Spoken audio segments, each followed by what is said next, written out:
La salle des réunions de l'hôtel Ledger à Brazzaville a servi de cadre à la conférence de presse animée par le secrétaire général du Parti congolais du travail. Devant la presse nationale et internationale et quelques cadres du parti, Pierre Ngolo a d'abord et avant tout pris le soin de fixer l'assistance sur l'importance de ce face-à-face. Après une brève introduction sur les questions d'actualité nationale et internationale, le secrétaire général du PCT s'est livré sans détour au jeu de questions-réponses. Est-ce que le Parti congolais du travail, aujourd'hui, par la voie appropriée que nous avons en face de nous, ne peut pas soulager la population au risque de voir ceux qui sont contre le changement de la Constitution déloger les uns des quartiers ou ceux qui sont pour le changement de la Constitution chasser les autres? Vous dites, ni la majorité présidentielle, ni le PCT jusque-là ne se prononcent pour le changement de la Constitution. Mais que direz-vous, vous qui soutenez un gouvernement dont un ministre s'adonne à cœur joie, à ciel ouvert, à se prononcer ouvertement? Vous avez bien précisé que le Parti congolais du travail, ni la majorité, n'a encore donné un point de vue sur le débat sur le changement de la Constitution. Mais ici et là, nous entendons les cadres du PCT, et non pas les moindres, prendre la parole et appeler au changement de la Constitution ouvertement. Ma question est de savoir, n'est-ce pas là une indiscipline? Si c'est oui, est-ce que vous allez sanctionner ces cadres comme vous l'avez fait pour ceux qui n'avaient jamais respecté les consignes du parti? Quel reproche fait-on à la Constitution actuelle? Je crois que cette question-là ne m'est pas destinée pour l'instant. Et si j'avais une proposition à vous faire, c'est de la poser à ceux qui hier étaient les opposants farouches de cette Constitution et qui aujourd'hui deviennent les défenseurs résolus de la Constitution du 20 janvier 2002. Nous avons examiné ce projet de texte, nous étions au Conseil national de transition. Et ce projet a été ensuite soumis au référendum le 20 janvier 2002. Et il a été voté par le peuple congolais. Et à l'époque, j'étais premier secrétaire du Conseil national de transition.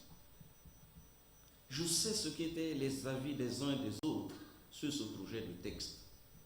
Et pour la plupart, ils ont battu campagne contre cette Constitution. Et aujourd'hui, ceux qui de tout temps ont pensé que cette Constitution était une Constitution taillée sur mesure, en mettant en relief tout ce qu'elle avait comme limite, aujourd'hui, ceux-là sont les défenseurs irréductibles du statu quo. Je crois que c'est à ceux-là qu'il faut poser la question.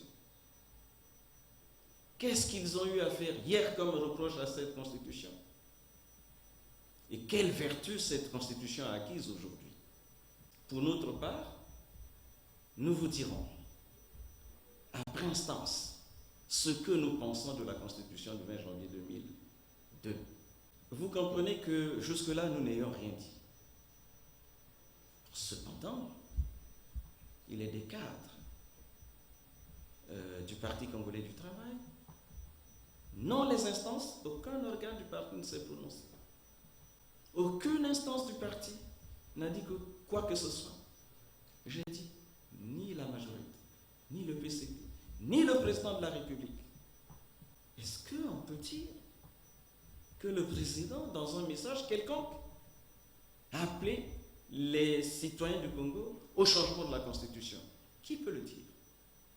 Mais quand on parle, lui l'écoute.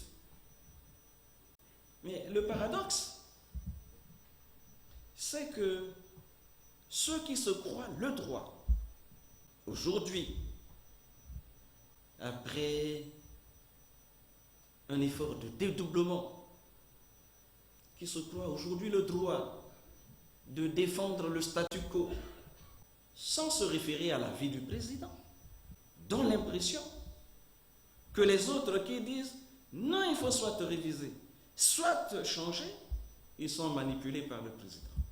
Ils poussent même leur toupet à demander au président d'arrêter C'est comme si la démocratie congolaise ne reconnaissait de droit qu'à eux et non aux autres.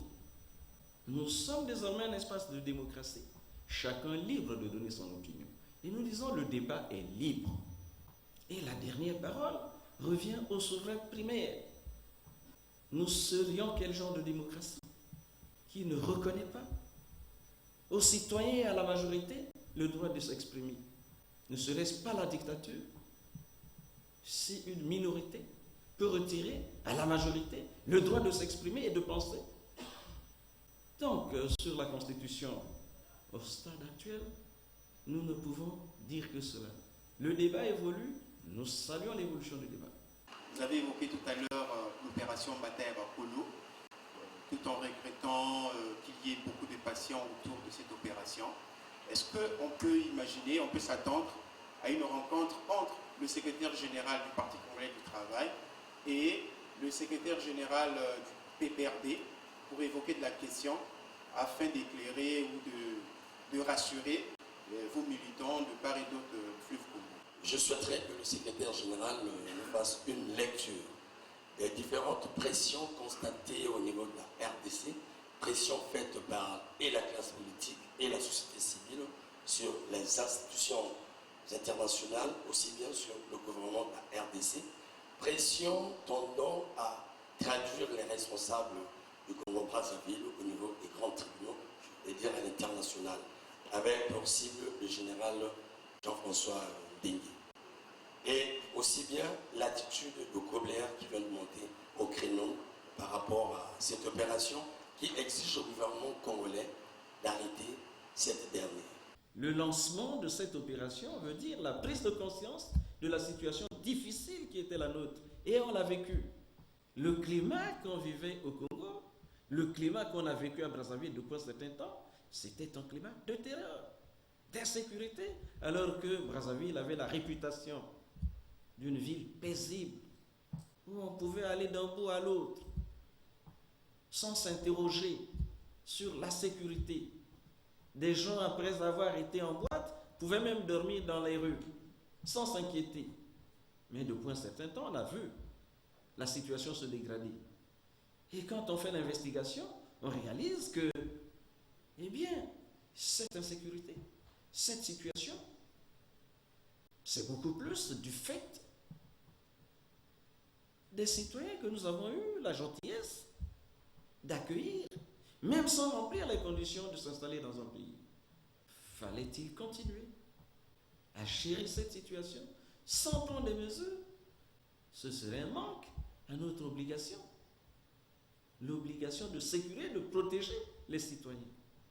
Et voilà pourquoi l'opération a été enclenchée.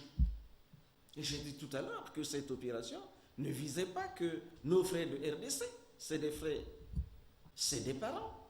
La plupart de nous, là, ont des parents là-bas et vice-versa. Mais la proximité et puis l'importance de la population là-bas est telle que les plus nombreux à être ici et en situation irrégulière, mais ce sont nos frères de RDC, frères et sœurs de RDC. Mais l'opération ne visait pas que les amis de RDC. Et à travers cette opération, il s'agit d'assainir la situation et faire que, tous ceux qui se sont distingués comme des bandits, comme ceux qui sont à l'origine de l'insécurité, de la terreur, du pillage, et ceux qui plus est ne répondent pas aux conditions, donc ne remplissent pas les critères, que tout cela soit reconduit aux frontières. Le malheur, c'est que, ceux de RDC, ils sont les plus nombreux.